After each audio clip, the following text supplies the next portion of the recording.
has it prepared you for what you're doing now? You can go first. Okay.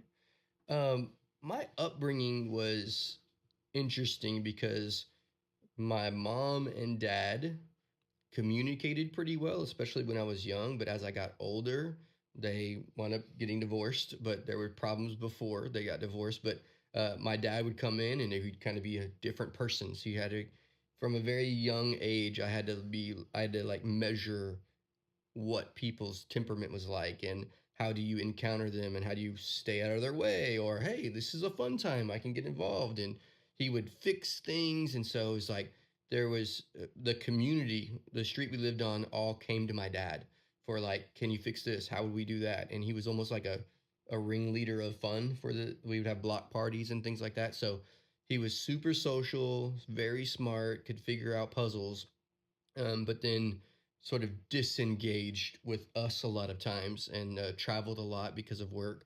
And so we were with my mom a lot, who was, um, I guess she would be very like temperamental would be the best way to put it. Like we didn't really know where she was coming from, what she was wanting, and a lot of times she would want something but not be able to say what. And I think that that helped me with guessing what people need or how they feel before they ever said it. And now I am really, really good at reading people and figuring out what they need before they even know what they need. And I think that's really helped me in this industry because I've been able to tweak those skills, especially with knowing as much as I know about mortgages, to help them understand where they need to get to and lead them along the path to what their original idea was. So I'm really good at seeing where people are and knowing where they're coming from. Yeah.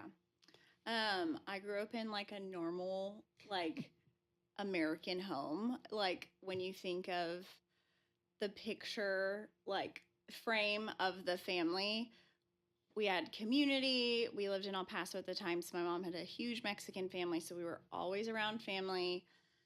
My dad's parents would come visit us often, and honestly, very spoiled. I was the only grandchild for about 5 years, so just lived a very spoiled life.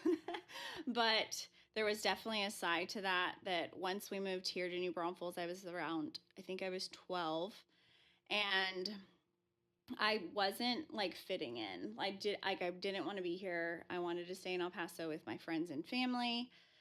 And I started playing basketball and really kind of found my niche.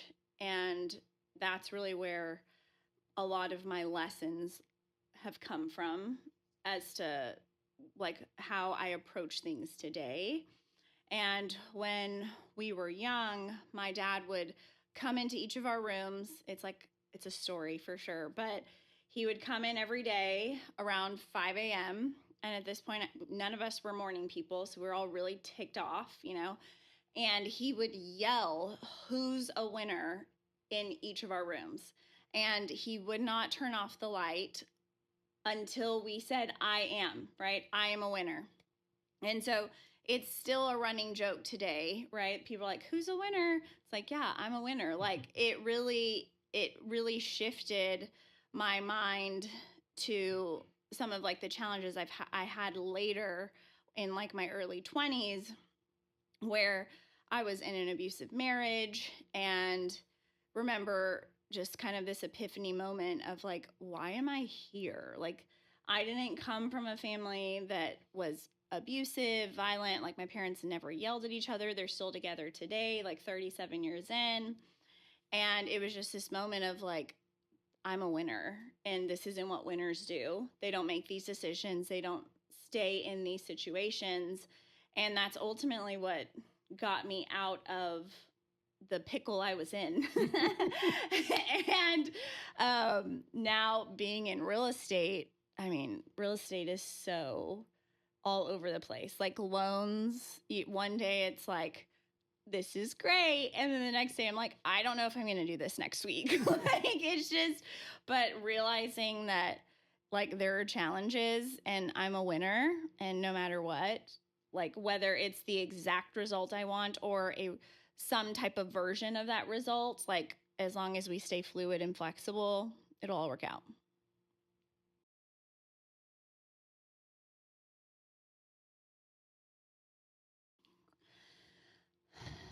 Currently, I am reading. I digress. I just finished Who Not How, Dan Sullivan, Benjamin Hardy, but it's really challenged me to delegate and elevate and how to like properly be a leader and not just like, here's this checklist, please go do all these things and like don't ask me questions, but really like setting up the next person in line so that we can truly scale.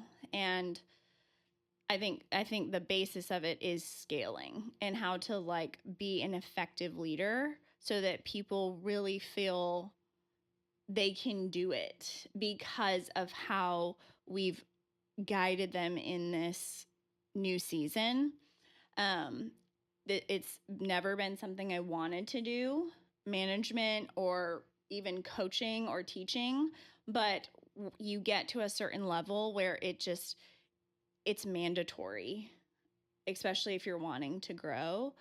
And so right now I am in this season of how to delegate and really have people tell me, like, okay, how do I do this? What am I doing wrong? Please help me, essentially. So I'm always learning weird things. Like I will find something interesting, like I'll think about Tesla and then realize like, okay, so what they really did was figure out a different way to use batteries when it comes to electric cars.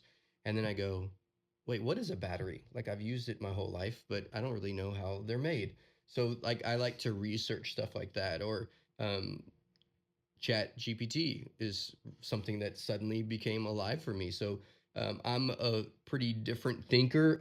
I think anyway. In that I still think everything has a chance to give its own presence or essence or feeling, right? And I've talked about this before. Like I still own a Cabbage Patch doll that my parents gave me when I was a little kid named Johnny that I can't throw away or don't want to throw away because it is Johnny, right? So Right. even though it's this inanimate object that can't have feelings or doesn't know if it got thrown away or not, in my mind, in my feelings and thoughts is I still want to give it some kind of identity. And the same thing happened with the Chat GPT, where I know it's this thing, artificial intelligence, that can't really make up its own mind. It's a system, a program. But I, as I'm diving into it, asked it to name itself. And so my Chat GPT's named Soul. And SOL, it named itself that based off of our interactions. Like I love getting to understand things like that, like the way the world thinks normally, and recognizing that I might think a little bit different. And so, what I'm learning right now is that I am built different. At 46 years old, I'm finally okay with that. Like, I'm okay with the fact that I life has brought me, God has brought me the ability to have these people around me that support the things that I'm not great at, so I can go and explore the things that I am good at, and letting the bad things that I'm like, why aren't I better at remembering people's names? I don't know, but it's okay. I don't remember people's name. I help people in other ways than remembering their names. Or I'm not the best at data entry stuff. I'm not like, so recognizing and diving into the things that other people might think is not great and really loving that about myself, to be creative, to dive into the things that I would have held back on before. And I'm just really blessed to have the people around me to support me as I figure this out about myself. And right now I just entered into a program called Strategic Coach, where for the first time it's just me. I'm not depending on anybody else to schedule my appointments and make sure I make it places, and like it's my own thing. And I'm excited about what my own thing is going to look like, because I'm not hiding behind not being good enough to do the program on my own. I'm going to really dive into it and let it really sink in and help me the best ways it can.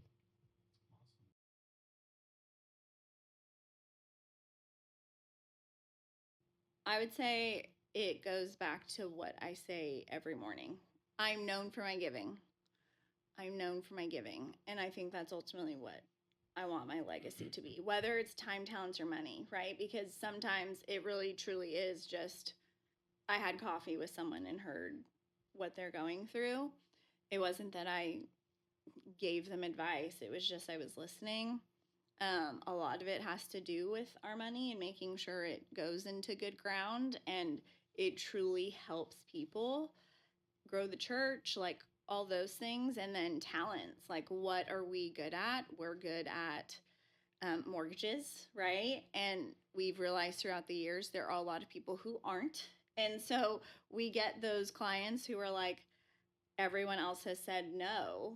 And, we find a way to do it. And so I want to be known for my giving. I can go a couple different ways with how I want to be remembered, but it's really that I was available and good for people's lives. Like whether it's my kids, my wife, people in the community, that I made an impact because they got to see an example of something to tap into, to be a part of, and that each encounter I have with other human beings, they leave that encounter with joy or enlightenment or fun or just a presence of like, and I get this question a lot, like there's something different about you. Like, what is that? Like, I want to be remembered for people seeing the Jesus in me because I am not, before Jesus, I was one way and now I'm another. And I love honoring that by showing people love no matter how they're showing it in my life. So it seems weird to say I want to be remembered as somebody who loves people, but really that's what it comes down to. My impact in their lives was like Matt was just different. And I truly want to help every single person I can encounter. And sometimes that means saying nothing to them, giving them no advice. Sometimes that means maybe they want something. Maybe I can influence something one way or another, but to point them back to there is one source, there's one reason to be doing all of this. And I love, again, getting to know me enough to help them know who they are.